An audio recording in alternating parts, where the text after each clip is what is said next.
یہ موقف ضرور رکھا ہے کہ ہم ہر قسم کی آپریشن کے خلاف ہے جس میں سے لوگوں کو ایک جگہ سے دوسری جگہ کہا یہ جا رہا ہے کہ علی امین گنڈا پور کو کے پی کے سے تبدیل کر کے نیا وزیر اعلیٰ لایا جا رہا ہے؟ نہیں، میرا خیال ہے انشاءاللہ تعالیٰ ایسی کوئی سازش کامیاب نہیں ہوگی. جب تک خان صاحب کا اعتماد حاصل ہے وہ وزیر اعلیٰ رہیں گے، اور ایز وی اسپیک اس کو خان صاحب کو جو پیغام دیا بانی پی ٹی آئی نے وہ کیا کے پی کے حکومت سے متعلق ہے یا سیاسی ہے؟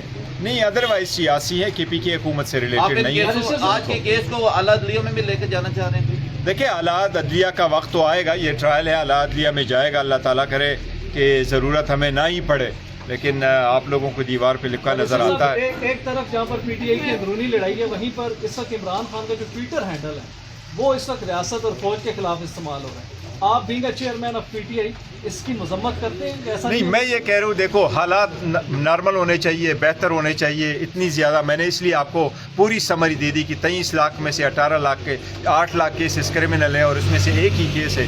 اور میں نے یہ درخواست کی کہ ساری ایکول ہونے چاہیے. میرا مقصد ہی یہی تھا کہ اب بس ہونے چاہیے. 3 سال ہو گئے، بڑا عرصہ ہو گیا، لوگ یہاں آتے آتے روزانہ کی بنیاد سے دیکھتے ہیں. میں کہتا ہوں ہر کوئی ایسی چیز نہیں ہونی چاہیے جس سے تناؤ بڑھے. ہر وہ اسٹیپ لینے چاہیے، اور جو بھی لے سکتا ہے اور جس کی بھی اس اختیار میں ہیں، جس سے تناؤ ختم ہو، جس سے دوریاں ختم ہو، جس سے یہ اختلافات ختم ہو. اور یہ ہیلنگ ٹچ وہ لوگ دے سکتے ہیں جو زیادہ. سر، سینیٹر مشتاق کی فیملی نے آپ سے رابطہ کیا اس بارے میں؟ مشتاق صاحب کی فیملی، ان کی مسز سے میری بات ہوئی ہے. ان کے کنسرن ہم سب کا کنسرن ہے. ان کا ایک مین کنسرن یہی ہے کہ مشتاق صاحب اس وقت جو ہے ان کو پتہ نہیں ہے کہ وہ کس حالت میں اور کہاں پر ہے. انہوں نے یہ کہا کہ جو ایک ڈیلیگیشن گیا ہوا تھا ملیشیا والا وہ واپس ہو گیا، ٹرکی والا بھی واپس ہو گیا. یہ 500 لوگ تھے اس وقت، وہ وہاں پر ہے. ان کی مسز کی یہ ریکویسٹ ضرور تھی. میں نے ان کو وعدہ بھی کیا تھا کہ آج میں اسمبلی کے فلور پہ بھی انشاءاللہ تعالیٰ اس بات کو اٹھاؤں گا. انہوں نے منسٹری آف فارن افیئرز میں ایک لیٹر بھیجا اور لیٹر کا جواب ابھی تک انہوں نے نہیں دیا، اور وہ بڑی مسترب ہے کہ اس کا ہمیں جواب ملے. تو میں حکومت سے اپیل کروں گا کہ ان کے لیٹر کا ضرور جواب دے دے. جہاں بھی ہو سکتا ہے مشتاق صاحب کے ساتھ، سینیٹر صاحب کے ساتھ ان ٹچ رہے. اور مجھے سینیٹر صاحب کی قربانی پہ بڑی فخر ہے کہ پاکستانی قوم نے ہمیشہ سے فلسطین کی ہیلپ کی ہے، اور مشتاق صاحب نے جب یہ ہیلپ کی ہے تو اس کا مطلب ہو گیا پاکستانیوں نے ہواؤں میں بھی، دریاؤں میں بھی اور زمین پہ بھی فلسطینی کاز کا سپورٹ کیا ہوا ہے. So we are so proud of it. آپ لوگوں نے کوشچن نہیں کرنے، میں نے تو ملاقات نہیں ہوئی. جی، آپ کی ملاقات ہوئی نہیں ہوئی آج خان صاحب سے؟ اور جن کی ملاقات ہوئی ہے ان کے ذریعے آپ تک کیا پیغام پہنچا ہے؟ دیکھیں، جو واقعی میری تو آج ملاقات نہیں ہوئی. میں ہر تاریخ پہ بھی آتا ہوں اور ٹیوزڈے والے دن بھی آ جاتا ہوں. فور سم ریزن ملاقات نہیں ہو پاتی. امید مجھے انشاءاللہ تعالیٰ کہ کل خان صاحب سے ملاقات ہو جائے گی. آج میری ملاقات خان صاحب سے نہیں ہوئی. اور دوسری جو علی ظفر صاحب کی، سلمان راجہ صاحب کی، باقی بیرسٹر صاحب کی اور بہنوں کی ملاقات ہوئی ہے. انشاءاللہ تعالیٰ 4 بجے ہم پریس کانفرنس کریں گے. خان صاحب کی اگر کوئی ہدایات ہے تو انشاءاللہ تعالیٰ علی ظفر صاحب اور سلمان راجہ صاحب آپ لوگوں کو بتائیں گے. میں ایک ریکویسٹ ضرور کروں گا.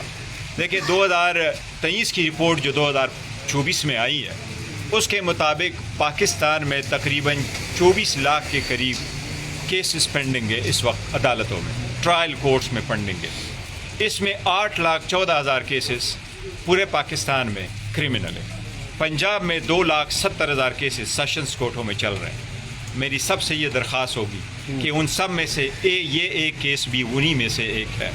اس ایک کیس کو بھی ایسا ٹریٹ کیا جائے جس طرح پنجاب کے 2,70,000 اور پورے پاکستان کے 8,14,000 کیسز جس طریقے سے ہینڈل ہو رہے ہیں اسی طریقے سے یہ ہینڈل ہو. وہاں وکلاء کی ایکسیس ہو، وہاں وکیلوں کا ایکسیس ہو ساروں کی، وہاں خان صاحب کے پرسنل کونسلوں کا ایکسیس ہو، ان کی فیملی ممبرز کا ہو، وہاں جنرل پبلک ہو، وہاں میڈیا موجود ہو. یہ وہ احکامات ہیں جو عدالت کر چکی ہے. اور وہ حسن اورنگزیب صاحب کی ڈی بی تھی اور انہوں نے یہ طے کر دیا تھا کہ جب عدالت کا سیشن کورٹ لگے گی یہاں پر تو وہاں کون کون لوگ موجود ہوں گے. عدالتیں جب اوپن ہوگی لوگوں کو پتہ چلے گا. جو پرسپشن ڈیولپڈ ہو رہی ہے وہ اسی طریقے سے ہو رہی ہے کہ کنسٹنٹائن قسم کے ٹرائل چل رہے ہیں. اس میں سے نہ صرف یہ کہ لوگوں کے شکوک و شبہات مزید بڑھ رہے ہیں لیکن عدلیہ پہ اور ٹرائل کورٹوں پہ لوگوں کا سے اعتماد نہیں رہا. اگر آپ ٹرائل میں وقت نہیں دیتے، وکیل کو نہیں سنتے، پورا ٹرائل ٹائم نہیں دیتے، تو اس لیے یہ آزاد عدلیہ پہ نہ صرف یہ کہ ان کے بنیادی حقوق کے خلاف ہے بلکہ جو آزاد عدلیہ کا کنسیپٹ ہے یہ اس کے بھی خلاف ہے. یہ کیس جو ہے پوری دنیا کی اس وقت